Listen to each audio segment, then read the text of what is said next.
और कई बार रोहित जी मैं आपको बताऊं कि इसमें अपने बेनिफिट के लिए, अपने फ़ायदे के लिए हमारे जैसे कुछ संस्थान संचालक भी इन्वॉल्व होते हैं। ये भी दुखद और दुर्भाग्यपूर्ण है। समग्रता से जो एक विश्वास टूटने वाली बात होती है ना, वो सब पे आता है। सरकार पे विश्वास टूटता है, शिक्षक पे विश्वास टूटता है, संस्थान पे विश्वास टूटता है। सवाल ये है कि मतलब जिन छात्रों के हाथ में कलम होनी चाहिए, मतलब जिनके पास किताब कॉपियाँ होनी चाहिए जिस पर वो अपने सपनों को बुनें, लिखें, पढ़ें, उन बच्चों को सड़कों पर आने के लिए विवश किया जा रहा है। मतलब 1 साल या 2 साल जो बच्चे मेहनत करते हैं उनको सड़क पर लाने को मजबूर कर देते हैं, उनका माइंड वॉश कर देते हैं एक तरीके से। तो जब मेहनत करते हैं और उम्मीदें टूटती है तो कुछ भी करने के लिए वो विवश हो जाएंगे। और ये तो बच्चे टीनेजर्स हैं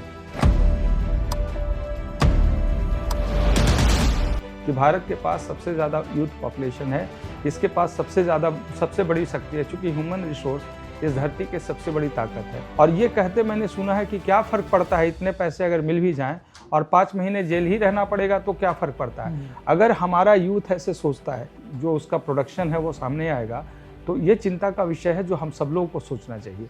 और एक कड़ी और बड़ी कानून अगर बनती है, सज़ा अगर मजबूत हो, 1 नेशन 1 इलेक्शन की बात हो सकती है, तो 1 नेशन और फ्री इलेक्शन, फ्री इस तरह के आरोपों से, करप्शन एग्जाम से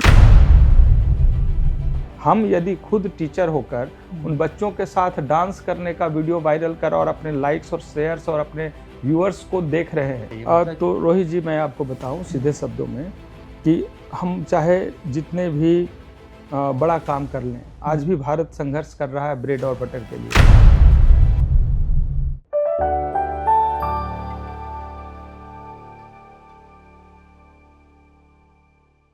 नमस्कार, आपके साथ मैं Rohit Kumar, news for nation देख रहे हैं आप। आज एक ऐसी चर्चा में आपको हम लेकर के आए हैं जहां पर जो चर्चा न सिर्फ आम लोगों के लिए ज़रूरी है बल्कि उन बच्चों के लिए ज़रूरी है, उनके माता पिता के लिए ज़रूरी है जो कि अपने बच्चों के भविष्य को या जो खुद के भविष्य को निखारने की कोशिश कर रहे हैं। ऐसे दौर में जब लगभग हर परीक्षा का प्रश्न पत्र वायरल हो जाए, लीक हो जाए या उसमें सॉल्वर गैंग पकड़ा जाए, तो एक सवाल मन में उठता है कि भाई जो भविष्य है मेरा खुद का या मेरे बच्चों का, उस भविष्य के साथ ये खिलवाड़ कैसे बंद होगा और इस खिलवाड़ के बीच में तैयारी कैसे करनी होगी।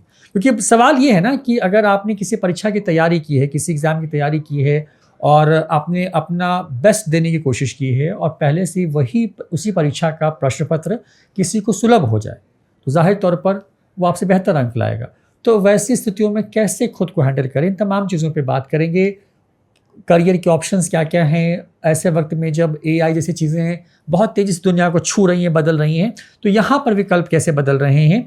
क्या जो पढ़ाई आज से 25-30 साल पहले हो रही थी, क्या उसी पढ़ाई के सहारे आज के हिसाब से हम जो है रिजल्ट ला सकते हैं, या फिर आज के हिसाब से ढलना होगा और उसके लिए शिक्षक को, अभिभावक को और जो छात्र छात्राएं हैं उनको किस तरीके से खुद को बदलना होगा। इन तमाम चीज़ों पर बात करेंगे। हमारे साथ में एक ऐसी शख्सियत आज मौजूद हैं, विपिन सर नाम है इनका। बहुत बहुत स्वागत है सर आपका न्यूज़ फॉर नेशन पर। और बड़ी बात यह है कि विपिन सर ने करीब 3 दशक दिए हैं इन चीज़ों को फिल्टर करने में। 20,000 से ज़्यादा डॉक्टर बनाए हैं आज तक।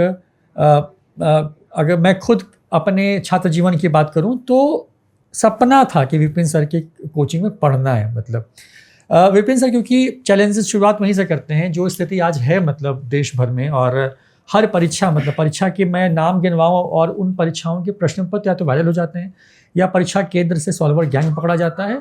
तो ये जो स्थिति उत्पन्न हुई है मतलब देश के स्तर पर, और सरकार कोई भी हो, मतलब राज्य सरकार हो, केंद्र सरकार हो, मतलब कहीं कहीं मतलब फेल हो जा रही है किसी न किसी कारण से। ऐसी स्थिति में जो मनोस्थिति आप समझ पाते हैं बच्चों की, अभिभावकों की, उसको कैसे हैंडल किया जाए।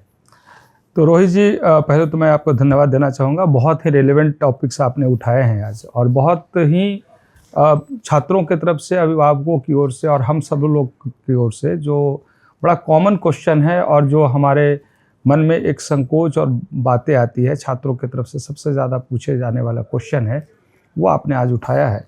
और ये बड़ा मतलब कह सकते हैं कि जहाँ पर मानवीय संवेदनाएं आकर आपको झकझोर रहा हो और वहाँ पर आपके पास बहुत विकल्प और आंसर्स नहीं मिल रहे हों, एक शिक्षक के नाते, एक अभिभावक के नाते आप बिल्कुल निशब्द हों, तो इस स्थिति को हम दुर्भाग्यपूर्ण स्थिति मानते हैं। मुझे लगता है कि भारत में जब 140 करोड़ पॉपुलेशन में जब अपॉर्चुनिटी की बात करते हैं तो बहुत कम है हमारे पास। ऐसे समय में जिस एग्जामिनेशन के लिए बच्चे तैयार करते हैं अपने आप को, एक एक सीट के लिए सैकड़ों छात्र होते हैं, हजारों छात्र होते हैं। ऐसे एग्जामिनेशन के लिए जी तोड़ मेहनत करना पड़ता है।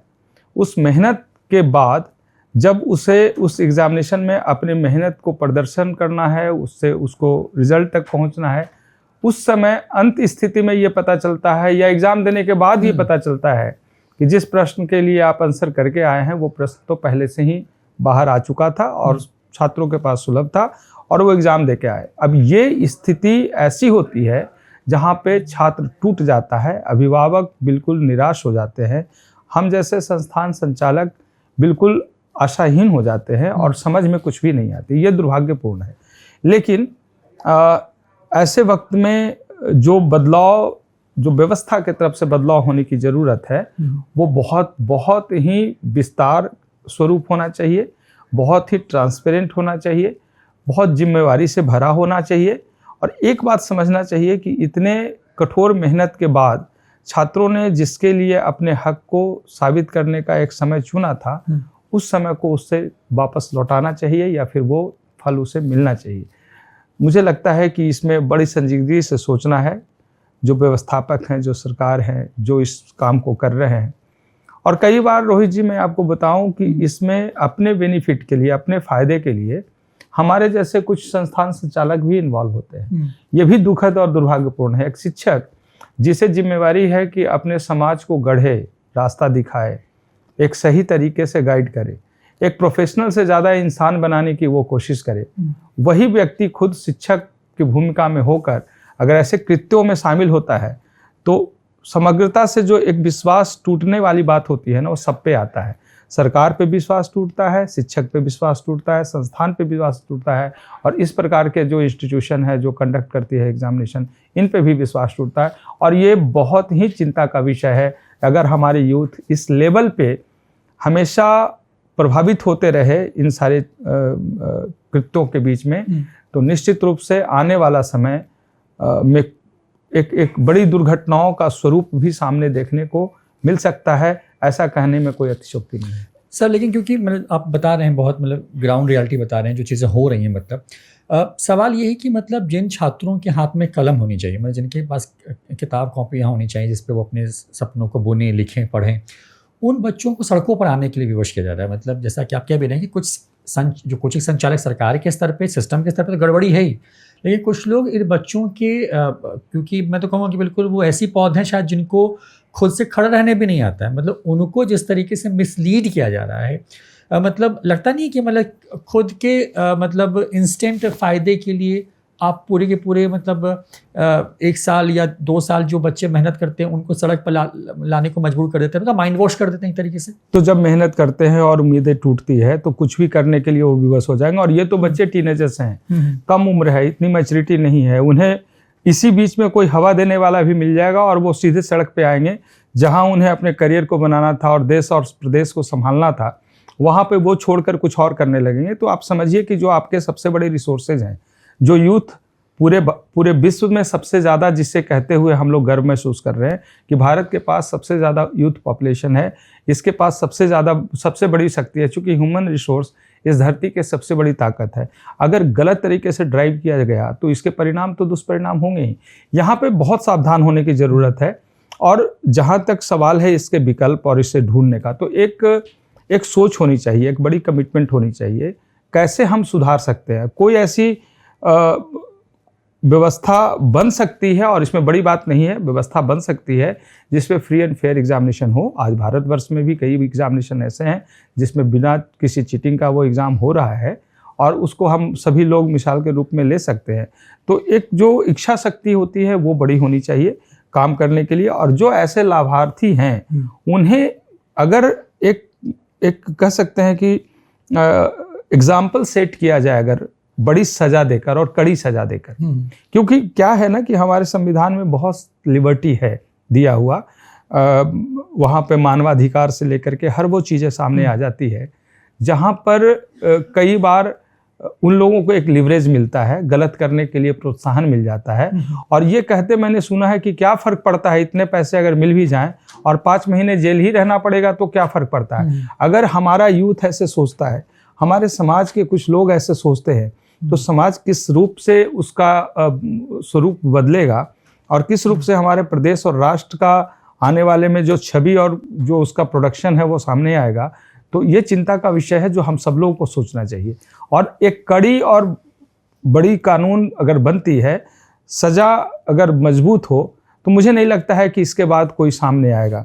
एग्जामिनेशन में ऐसे चीटिंग करते हुए, बोरो एक दूसरे के बदले में बैठकर पकड़ाते हुए, या फिर एग्जामिनेशन पेपर के क्वेश्चंस आउट होते हुए हमने कई बार देखे हैं पिछले 27 वर्ष के अनुभव में।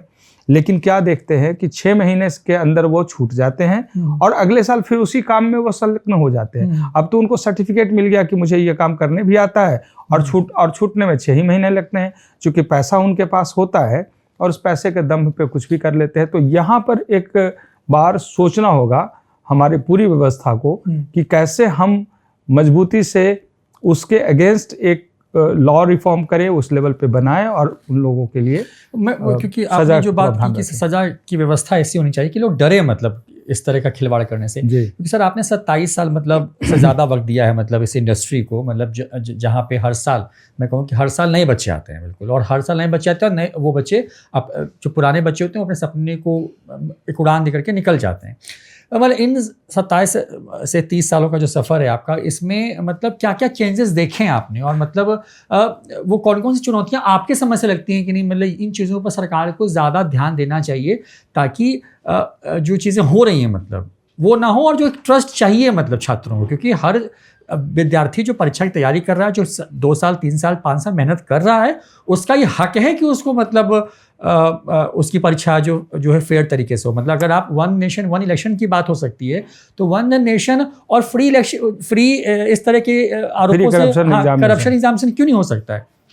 तो ये है रोहित जी कि बड़ा इंटरेस्टिंग पॉइंट्स आपने रखा कि आज से 28 साल पहले का क्या सिनेरियो था।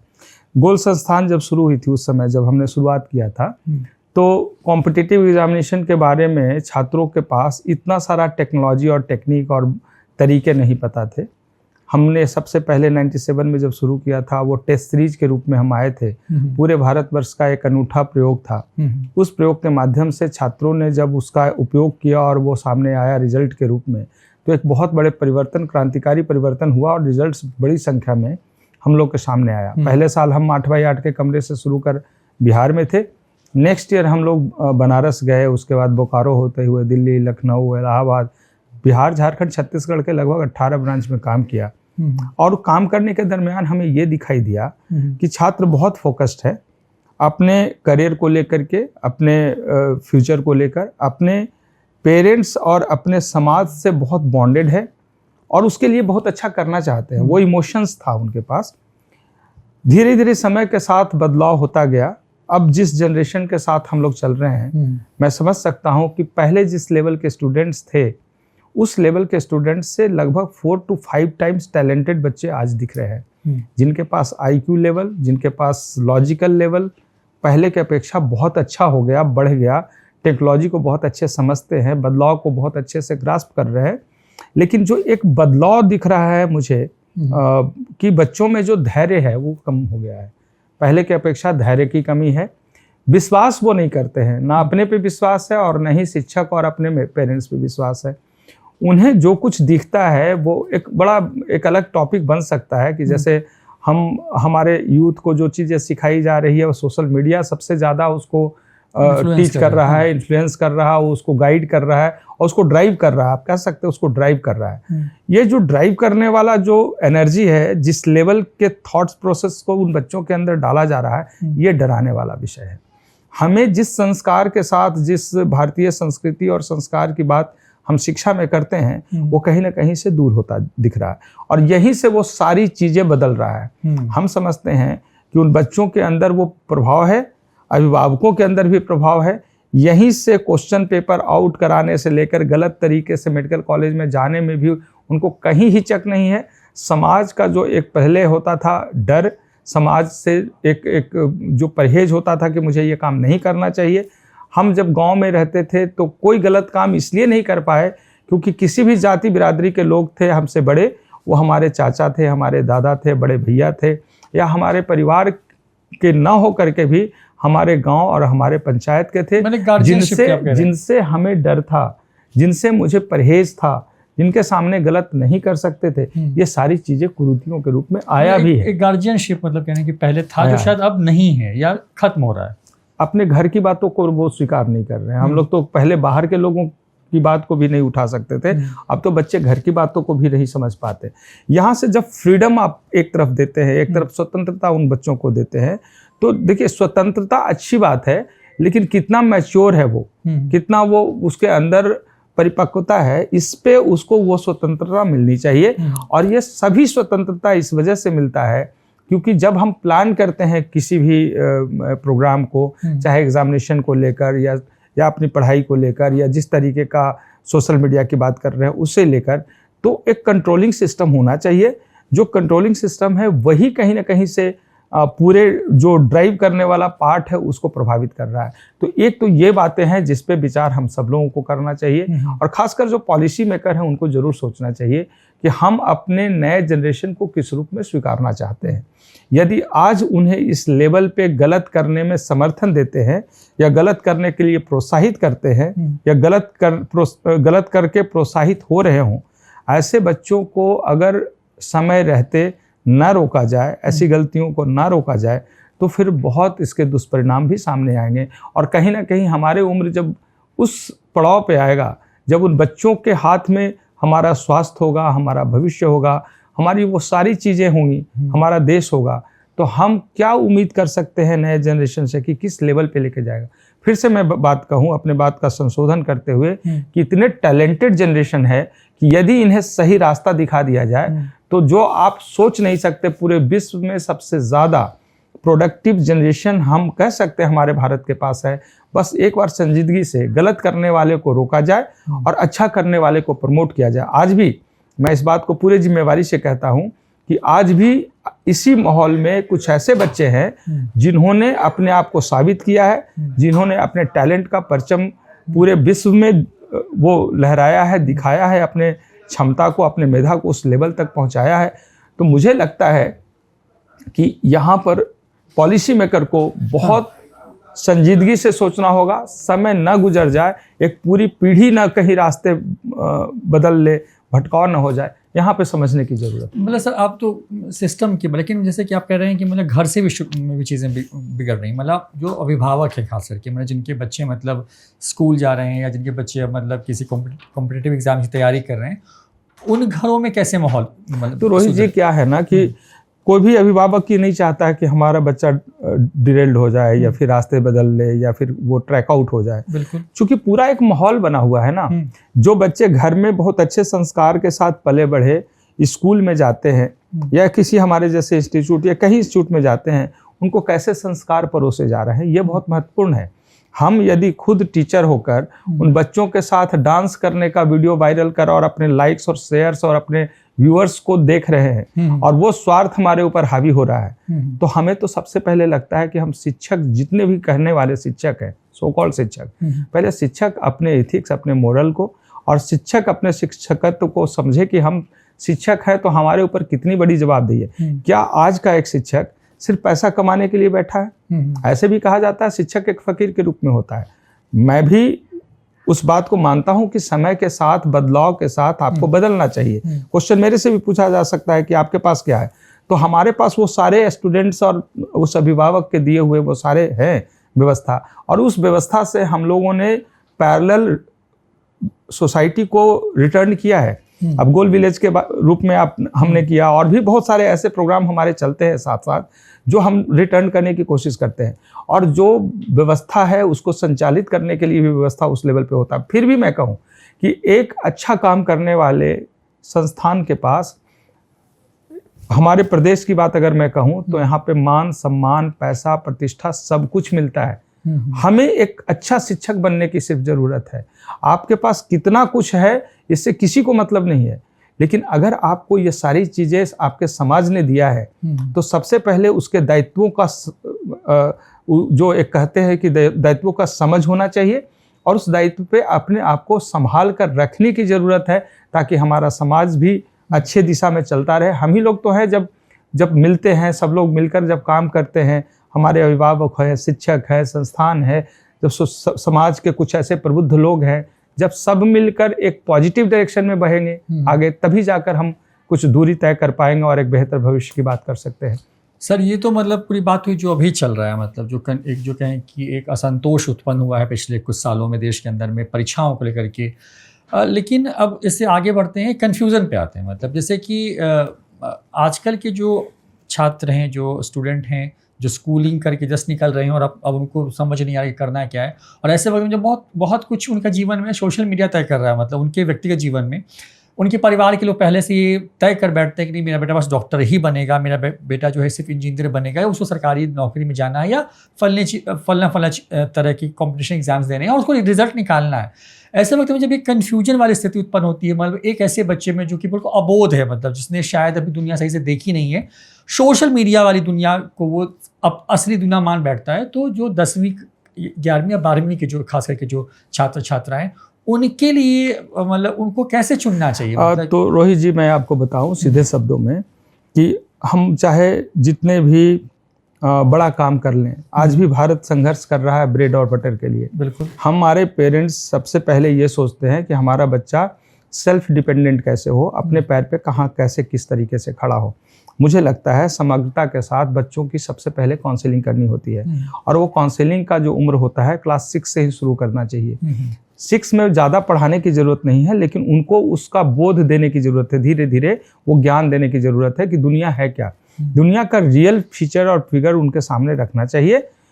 6, 7, 8 तक उन्हें धीरे धीरे आगे बढ़ते हुए अच्छे संस्कारों के साथ हमारे पुराने जो भारतीय संस्कृति और संस्कार था उसके बारे में बताते हुए, जब क्लास 9th में बच्चे आ जाए तो ये समय होता है जब आप अपने लक्ष्य का निर्धारण कर लें, क्योंकि 9th आते आते बच्चे थोड़े मैच्योरिटी के लेवल पे आने लगते हैं, मतलब कुछ कुल मिलाकर 13-14 साल की उम्र पे आ जाते हैं।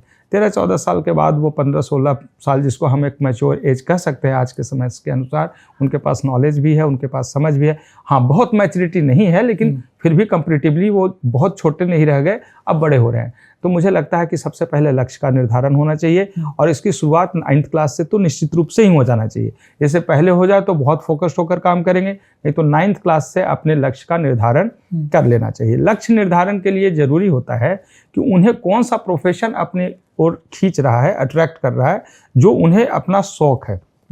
अब कई बार ये कंट्रोवर्शियल हो जाता है, आजकल के बच्चे कई बार सोचते हैं हमें स्पोर्ट्स पर्सन बनना है, हमको स्पोर्ट्समैन बनना है, हमको क्रिकेट खेलना है। क्रिकेट अच्छा लग रहा है अभी 9th क्लास में, 7th 8th क्लास में, लेकिन उसको ये बताना होगा कि देखो क्रिकेट खेलने के बाद क्या आपका परिवार इतना सक्षम है कि अगर असफलता लगती है तब आपका दूसरा विकल्प आपके पास तैयार है। तो ये लाइन उसको समझाना होगा, क्या इतना सक्षम है कि वो सारी फैसिलिटी अवेलेबल करा जाए, क्या इतने सक्षम हैं आप कि आपके घर में, आपके शहर में वो सारे टेक्नोलॉजी के साथ, टेक्निक के साथ, वो उसके लिए आपको एक्सपर्टीज जो दिया जा सकता है उसके लिए आपको ट्रेंड कर दिया जाए।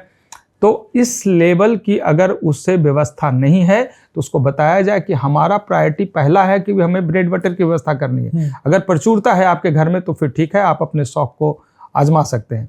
तो हमें उसके बाद उनके विकल्पों के बारे में काउंसलिंग करना होगा कि ये आपके लिए बेहतर है, या ये बेहतर है, ये बेहतर है। इसमें 1-2 लोग या 1-2 या 3 शिक्षक, अभिभावक या फिर कुछ एक्सपर्ट जो आज हैं बहुत सारे ऐसे, जिनसे जाकर उन बच्चों की काउंसलिंग कराना होगा, बात करना होगा, और उनमें से अपनी क्षमता, परिवार अपने क्षमता को देखे और छात्र के क्षमता को देखे कि वो कर क्या सकता है। अब छात्र के पास इतना स्ट्रेंथ है नहीं कि वो क्रिकेटर बन सके, वो फिजिकली भी इतना फिट नहीं है। अब उसको क्रिकेट बनने का शौक है, तो शौक तो बहुत कुछ हो सकता है, एस्ट्रोनॉट बनने का, आपको हवाई जहाज उड़ाने का। छोटे छोटे बच्चों में बड़ा अजीब अजीब सा शौक आने लगा है। अब AI देखता है, रात दिन मोबाइल में देखता है, तो बताते हैं बच्चे यूट्यूबर बनना है। अब ये उनको बताना पड़ेगा कि करोड़ों में एक आध यूट्यूबर सब क्लिक करता है जिसको बहुत पैसे होते हैं। तो ग्लैमर वाला चीज़ें बच्चों को बहुत तेज़ी से अट्रैक्ट करता है। जो उम्र है खासकर 14, 13, 15, 18 यहाँ पर उसको काउंसलिंग करनी चाहिए, यहाँ पे समझाना चाहिए। और मैं तो ये कहूँ कि जिसमें एक अच्छा शौक हो, उसको जो प्रोफेशन उसको अपने तरफ खींच रहा हो, वो प्रोफेशन को वो सिलेक्ट करे। सिलेक्ट करने में एक्सपर्ट लोगों का सहयोग हो। 9-10 जब उनका हो जाए, और स्कूलिंग होना चाहिए, शुद्ध रूप से स्कूलिंग होना चाहिए। स्कूल की पढ़ाई के बाद 11-12 की बातें आती है। तो यहाँ भी अगर स्कूल में कॉम्पिटिटिव लेवल की पढ़ाई है तो स्कूल के साथ जुड़कर कर सकते हैं। और अगर लगता है कि नहीं, चूंकि ये बात से हम इनकार नहीं कर सकते कि जहाँ एक तरफ 23 लाख बच्चे लगभग नीट के लिए और 15-17 लाख बच्चे जेई के लिए फाइट कर रहे होते हैं, इसमें आपको स्पेशल ट्रेनिंग की आवश्यकता होती है। और स्पेशल ट्रेनिंग ही नहीं चाहिए, स्पेशल ग्रुप भी चाहिए आपको, जहाँ आप ग्रुप डिस्कशन करते हैं, बच्चों के साथ मिलकर के पढ़ाई करते हैं। तो उस लेवल के सपोर्ट्स आपको चाहिए। और इसी का आप कह सकते हैं कि एक साइड इफेक्ट कह सकते हैं या बाय प्रोडक्ट कह सकते हैं कि जहां पर स्कूल और कॉलेज की पढ़ाई में कमी आने लगी या फिर स्पेशल ट्रेनिंग की ज़रूरत पड़ने लगी, वहाँ पे हम कोचिंग या फिर इंस्टीट्यूट इस तरीके से सामने निकल कर आए। यदि स्कूल में ये सारी ट्रेनिंग मिल जाए तो मुझे नहीं लगता है कि हम लोगों की कोई खास ज़रूरत है, हम उसके अंग बन जा सकते हैं। हाँ, मैं बीच में यहीं पे सर, क्योंकि आपने बात भी पूरी करी, तो कोचिंग का चुनाव कैसे करें? क्योंकि स्कूल तक की बात हुई कि आप उसी रोहित जी, मैं उसी पे आ रहा हूँ अभी कि जैसे कोचिंग के चुनाव में ये जरूरी होता है कि 4-5 फैक्टर्स हैं। मैं एक बात ऐड करना चाहता हूँ सर। आज जो मैं देख पा रहा हूँ, मतलब बीइंग ए जर्नलिस्ट, मैं जो महसूस करता हूँ कि बच्चे ग्लैमरस चीज़ों की तरफ, जैसे आपने शुरुआत अभी कहा भी अपनी बात में कि ग्लैमरस चीज़ों की तरफ बच्चे भागते हैं करियर के ऑप्शन पे, लेकिन ये ग्लैमर पढ़ने में भी अब आ गया है। मतलब जो ग्लैमरस टीचर हैं, जो ग्लैमरस तरीके से कंटेंट कितना है उस पर आप बेहतर बता पाएंगे, लेकिन ग्लैमर के पीछे बच्चे भाग रहे हैं। तो जो चुनाव करना है, खास करके जो एक्सपर्टीज़ है, जैसा आप कह रहे हैं, जो कोचिंग वाले हैं, जो इस तरह के मेंटर्स हैं जो कि हमें एक दिशा देते हैं, मतलब, तो उनका चुनाव कैसे करें बच्चे? तो यही मैं कह रहा था रोहित जी कि बच्चे जब सोशल मीडिया से इन्फ्लुएंस होंगे, जब उनके सर्कल सोसाइटी में उस लेवल की चर्चाएं होने लगेगी, तो कई बार ये देखा जाता है कि ऐसे उम्र के बच्चे अपने इमोशंस को लेकर और अपने इंटरेस्ट को लेकर जो डिसीजन जो परफेक्शन में लेना चाहिए वो नहीं ले पाते हैं। उन्हें वो ग्लैमर अच्छा लगता है, हाइपोथेटिकल चीज़ें अच्छी लगती है और उन्हीं चीज़ों को बेचा जा रहा है, ऐसा परोसा जा रहा है कि बच्चे स्वतः खींचे हुए उनके पास आ जा रहे हैं। मुझे लगता है कि संस्थान का चयन बहुत संजीदगी से और बहुत समझदारी से होनी चाहिए। देखिए 9, 10, 11, 12 4 वर्ष जो होता है ना, पूरे जीवन का आधार होता है। इन 4 वर्ष में आप ग्लैमर को देखकर डिसीजन ले रहे हैं या फिर आपको जो अच्छा लग रहा है वो देखकर डिसीजन ले रहे हैं, तो मुझे लगता है कि यह अधूरी है। और पूरी होने के लिए आपको एक बहुत ही समझदार सोच के साथ, और मैं ये भी कहूँ साथ में कि आज अभिभावक भी बहुत विवश हो जाते हैं, छात्र बिल्कुल रिजिड हो जाते हैं कि मुझे यही करना है, मुझे यहीं पढ़ना है, मुझे ऐसे ही करना है। और बाद में पता चलता है जब 2 साल निकल जाते हैं कि हमने वो किया तो सही, लेकिन उसके रिजल्टेंट्स नेगेटिव में है, न्यूट्रल भी नहीं है, नेगेटिव में है। और तब उनके पास ना तो समय बचता है, ना उनके पास इतने धन बच जाते हैं, और ना ही कुछ अच्छा करने के लिए वो आत्मविश्वास बचता है, और यहीं से बच्चे टूटते हैं या फिर बिखरते हैं। तो मुझे लगता है कि ये बड़ा क्रूशियल टाइम होता है 9, 10, 11, 12।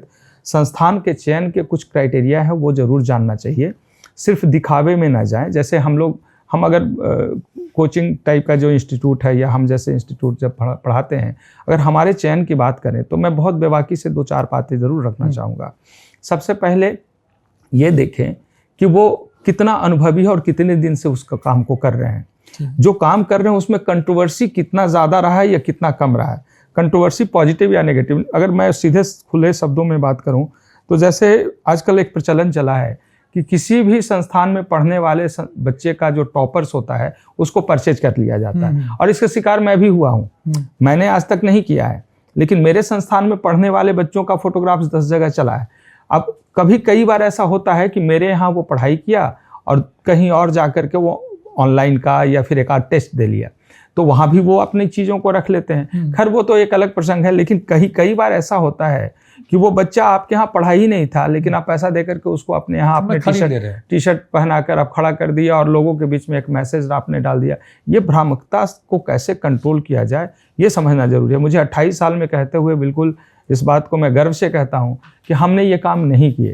खैर, तो चयन करने का एक पार्ट तो यह है कि उनका अनुभव देखा जाए, उनके कंट्रोवर्सी को पहले जांचा परखा जाए और रियल रिजल्ट को परखने की कोशिश की जाए। अगर मैं अपने बारे में बताऊं तो रियल रिजल्ट हमारे, तो ऐसे मैं भी कहूंगा कि मेरे रिजल्ट्स बहुत अच्छे हैं। अगर पहचानना है तो एक बार पटना में ही अगर बात करें, बिहार के किसी मेडिकल कॉलेज में बात करें, आप चले जाइए, अगर आपके घर के पास में कोई मेडिकल कॉलेज है और आपके पास 2, 3, 4 संस्थान का नाम है तो सामने रखिए और आप पूछिए कि हमारे लेवल के बच्चों के लिए कौन सा संस्थान आप सजेस्ट करते हो। मैं बहुत गर्व से और बहुत विश्वास से कह रहा हूं कि हमारे नाम वहां सामने आते हैं, क्योंकि किसी भी मेडिकल कॉलेज में एक बड़ी संख्या में छात्र हमारे पढ़ रहे हैं। और जब वो पढ़ के गए हैं तो मैं आपको बताऊं रोहित जी कि बिहार के वैसे छात्र जो अपने साधारण गांव के पृष्ठभूमि से निकल कर आए, हिंदी मीडियम से पढ़े, जिसे डिक्शनरी पलटकर एनसीईआरटी पढ़ने की जरूरत महसूस हुई।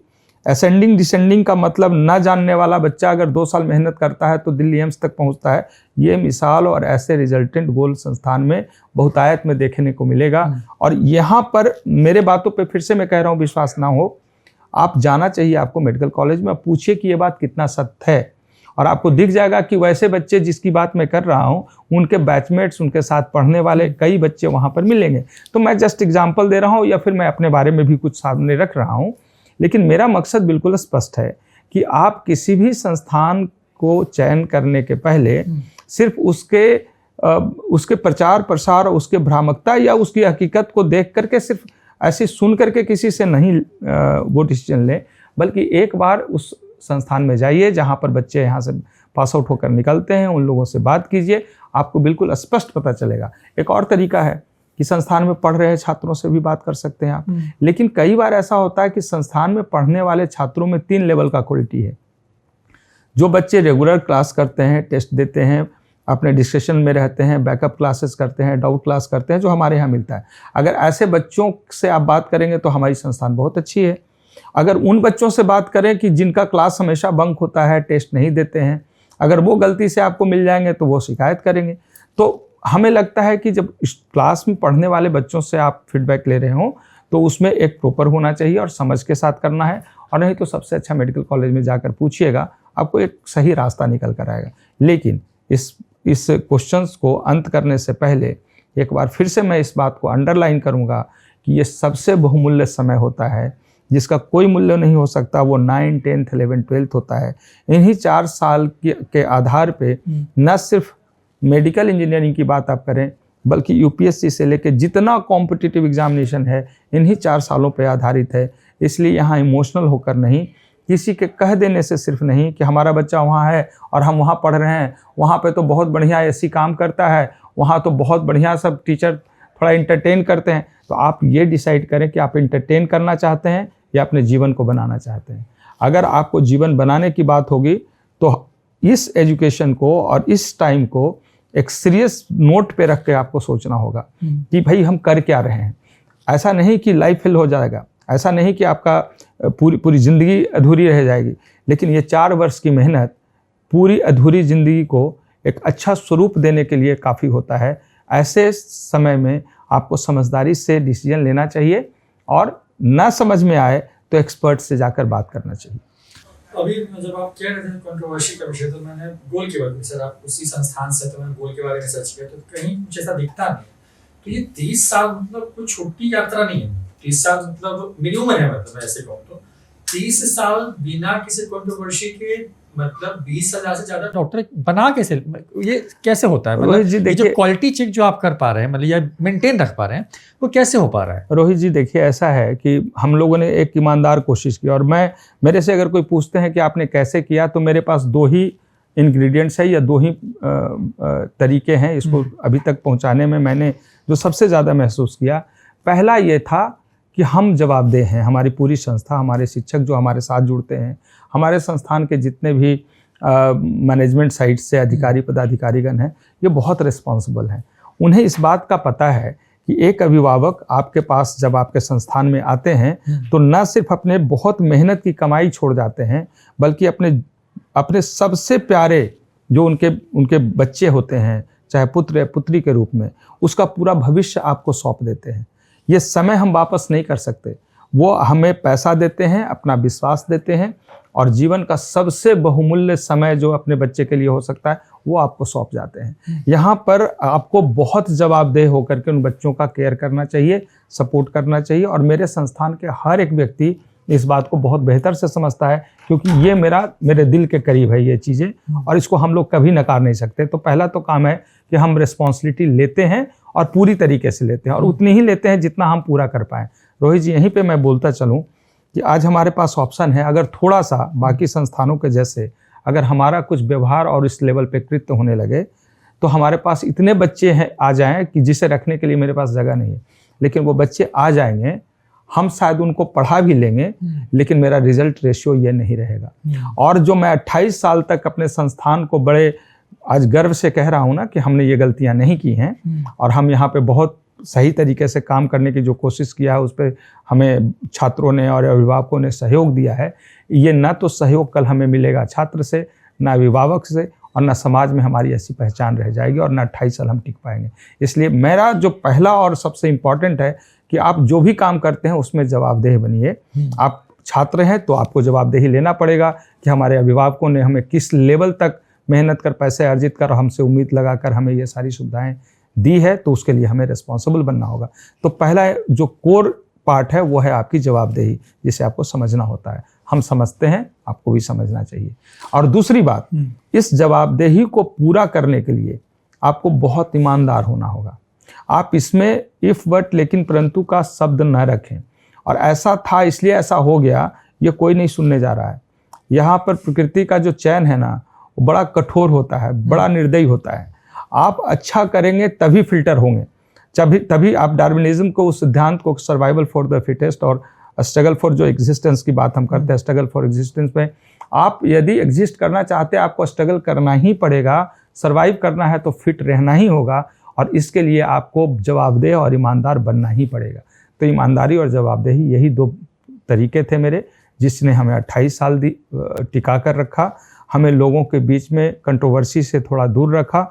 लोग सेटिस्फाइड भी होते हैं, डिससेटिस्फाइड भी होंगे मेरे से, ऐसा मैं नहीं कहता हूँ, लेकिन हमारी पूरी ईमानदार कोशिश होती है कि हम डिससेटिस्फाइड बच्चों के बीच, अभिभावकों के बीच जाकर अपनी गलतियों को हम ढूंढें, हम पहचानने की कोशिश करें कि मेरे से क्या गलती हुई है।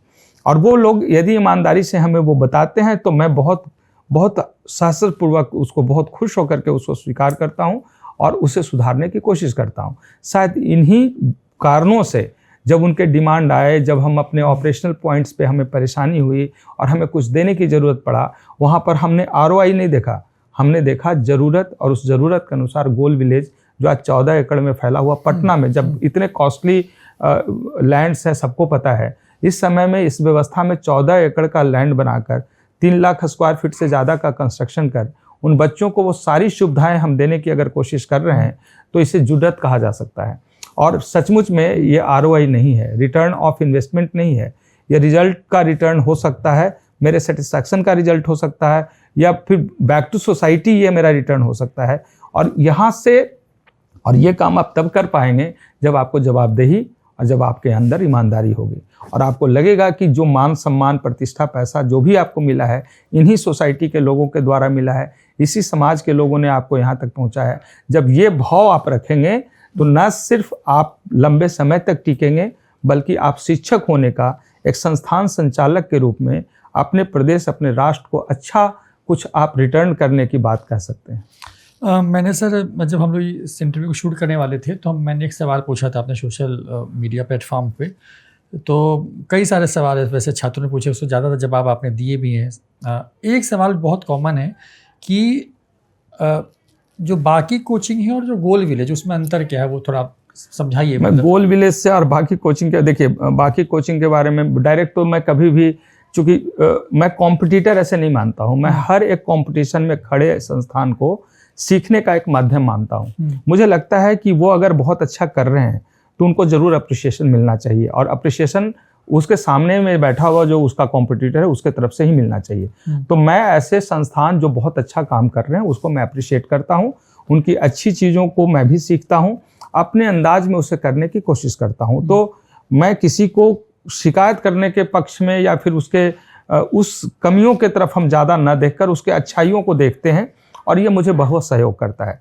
गोल विलेज से अगर आप कंपेयर करें तो गोल विलेज एक व्यवस्था जो हम लोगों ने दिया, आज समाज में जो चीज़ें बिखरी हुई हैं उसे कैसे सहेजा और संवारा जाए, कैसे सही दिशा में उससे लेकर आगे बढ़ा जाए, उसके लिए एक समग्रता से दी जाने वाली व्यवस्था है।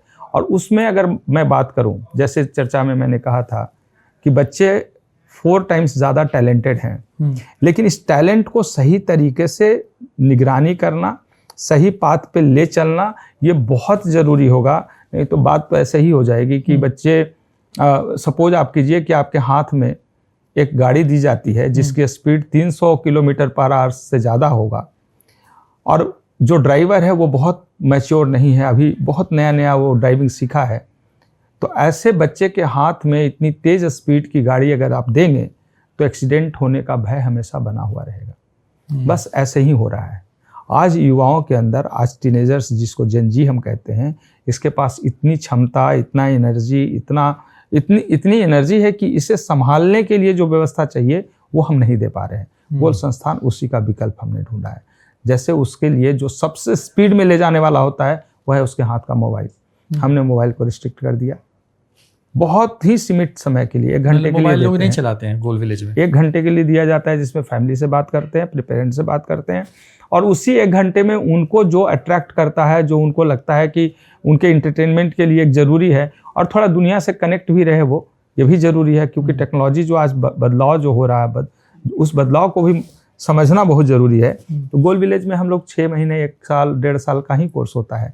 तो 1 साल, 1.5 साल में उन बच्चों को थोड़ा दूर भी रखकर, हालांकि बहुत कुछ लॉस नहीं होता है हमें, लेकिन फिर भी उस दुनिया से कनेक्ट होने की उनकी आदत सी पड़ गई है। अचानक हटा देने से वो उसका साइड इफेक्ट भी होता है। इसलिए 1 घंटे के लिए मोबाइल होता है जिसमें वो अपने फैमिली के इमोशंस से वो कनेक्ट भी हो जाए, और उसको कोई शौक है तो वो भी अब थोड़ा बहुत रील्स देखता है, कुछ और मतलब अपने फैमिली में ही ग्रुप बना हुआ है उसके साथ वो बात करता है, चैट करता है। तो इतना हम लोग मानते हैं कि इसको पूरे तरीके से नहीं रोका जा सकता है। लेकिन उसी 1 घंटे देने पे अगर वो बच्चा संभल जाए, उसके डिस्ट्रक्शन, जो मेजर डिस्ट्रक्शन है, जैसे अक्सर मैं देखता हूँ जहाँ पे मोबाइल रिस्ट्रिक्शन नहीं है, किसी भी वक्त मोबाइल का इस्तेमाल करता है। न सिर्फ उसे सोशल मीडिया के रूप में, बल्कि बहुत सारी चीज़ें परोसी हुई वो भी देखता है। इसके अलावा आदत सी बन जाती है, जब वो एग्ज़ाम कोई पेपर अपना लगा रहा होता है, घर पे प्रैक्टिस कर रहा होता है, तो कैलकुलेटर भी उसी मोबाइल से यूज कर वो क्वेश्चन सम वो सॉल्व करता है। ऐसी आदत तो उसकी पढ़ाई और उसके परफॉर्मेंस पे बहुत अलग असर डालेगा ना। तो इस कंडीशन पे भी मोबाइल दूर होना ज़रूरी होता है। इसके बाद जितना कॉम्पिटिटिव एग्जामिनेशन में इंग्रेडिएंट्स चाहिए, जो कॉन्सेप्ट चाहिए और जो कंटेंट चाहिए, वो काफ़ी है आपके एनसीईआरटी में। उससे बाहर से तो कोई क्वेश्चन पूछ नहीं रहा है। लेकिन जब बच्चे यूट्यूब और सोशल मीडिया पे जाते हैं तो अथाह सागर है। अब आप ये समझिए, यहाँ पर थोड़ा पढ़ाई की बात मैं कर लूँ रोहित जी, तो सिलेक्शन के लिए 2 पहलू होता है। पहला नॉलेज गेन करना और दूसरा उस नॉलेज को मार्क्स में कन्वर्ट करना। ज़्यादातर छात्र या अभिभावक या लोगों को ये पता है कि जितना ज़्यादा मेरा बच्चा नॉलेज लेगा ना, उतना अच्छा रिजल्ट होगा। यहाँ पर अधूरी जानकारी है। देखिए ये ब्रैकेट है, इसी ब्रैकेट के अंदर क्वेश्चन पूछा जाता है। आप इसके बियॉन्ड जाएंगे तो आपको एनर्जी ज़्यादा लगेगा, मेहनत ज़्यादा करना पड़ेगा, समय ज़्यादा लगेगा, और इसके क्वेश्चन पूछने की संभावना या तो ना है, नहीं तो 1 या 2 क्वेश्चन है। तो 2 क्वेश्चन और 4 क्वेश्चन के लिए क्या आपने पूरे पढ़ाई का 80-90% टाइम कंज्यूम करने के लिए आप तैयार हैं? ऐसा ही हो रहा है। इसी वजह से सोशल मीडिया में है तो नॉलेज बहुत ज़्यादा, लेकिन क्या वो आपके उपयोग का है, क्या वो आपके लायक है? अगर नहीं है तो ऐसे समय में अपने आप को बिल्कुल कंजर्व करना और इस ब्रैकेट के अंदर सेट करना जरूरी होता है। और ये कब होता है? जब उस नॉलेज को मार्क्स में कन्वर्ट करने वाला आर्ट बच्चों को सिखाते हैं। आर्ट एक दिन में नहीं सिखाया जा सकता है, वो ग्रेजुअली बच्चों में इम्प्रूव करता है, लगातार ट्रेनिंग सिस्टम का एक हिस्सा है, और गोल विलेज वही ट्रेनिंग उन बच्चों को दे रही है। 17 से लेकर आज तक में हजारों छात्र वहाँ से निकल कर गए। साधारण, अति साधारण छात्र भी बहुत अच्छा परफॉर्मेंस देकर वहाँ से हम लोग की पहचान उन्होंने बनाया, हमारा विश्वास बढ़ाया है, और बिहार का एक सिंबल बन गया, जो सिर्फ बिहार का नहीं, पूर्वी उत्तर भारत की बात करें तो उसमें एक अनूठा कैंपस है। और हर वर्ष लगभग 6-8 स्टेट से बच्चे आते हैं, पढ़ाई करते हैं, अपनी सफलता पाते हैं, और फिर हम लोगों का आत्मविश्वास बढ़ाते हैं। और ये सब कुछ संभव है, यही हो रहा है। जब वो बच्चे मतलब डॉक्टर बन के आते हैं तो फिर कैसा लगता है? क्योंकि मैंने ऐसे कई कार्यक्रम आपके देखे हैं, मतलब पटना के बड़े बड़े ऑडिटोरियम्स में जब वो पूरे बच्चे वो खचाखच डॉक्टरों से भरा रहता है, तो मतलब जो बच्चे मिलते हैं आपसे उस वक्त अद्भुत अनुभव होता है, उसको शब्दों में बयान नहीं कर सकते हैं। एक माली जब पौध को रोपता है, वहाँ लगाता है, वो पौध जब बड़ा होता है, जब फल बनता है, उसमें से फल आते हैं, तो वो फल के आने के बाद जो खुशी उस किसान को होता है, शायद उसी रूप में हम अपने आप को एक छोटा सा अंश मानते हैं। वैसे पौध लगाने से, बड़ा करने से लेकर उस लेवल तक काम करने का जो जिम्मेवारी एक अभिभावक को होता है, अभिभावक ही उस लेवल पे बनाकर हम लोग को देते हैं। जो उसमें फ्रूटिंग का काम होता है, जो अच्छे क्वालिटी का फ्रूट्स उसमें आए, तो लास्ट टाइम में वो जो सेपिंग करना होता है और संभालना होता है, वो गोल की अपनी जो दायित्व है वो हम निर्वहन करते हैं।